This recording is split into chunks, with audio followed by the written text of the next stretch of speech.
warwarka iyo walbahaarkaas waa laba nooc marka horeba waxa keena wax biological ah wuxuu ka iman karaa jidhkiisa khalal u shaqeeyay ama heredity dhaxaltooyo hore ha noqdo oo family iyo caa'iladu ay lahayd kanaynu inagu ka warramaynaa ka maaha waxaynu ka warramaynaa waa wixii ka yimi asbaab khaarijiya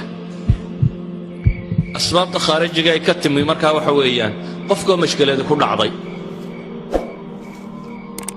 qofka oo warwar galay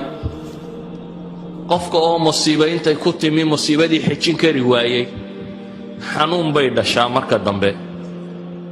dunida xanuunkani wuxuu maanta ka mid yahay xanuunada ugu tirada badan leh xanuunadan isla hadalka iyo warwarka ahi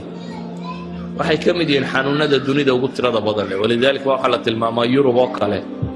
afartii qofba qof baa qaba bay yidhaahdaan afartii qofe kaste yurubiyana mid baa liqa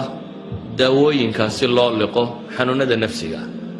dadku haddaanay xanuunka wada qabin ama baahidan iطmi'naankii baa la waayey weeyaan dadku xasilloonnidii iyo degganaanshihii qalbiga ahaabaa lumay markaasaa warwar iyo walbahaar adduunya israaciskan baana intiisa badan keenay maxaa cilaaja baynu leenahay marka maxaa dawaa ah ugu horrayn waxaynu leenahay kitaabka qur'aana iyo sunnada nebiga calayhi salaatu wasalaam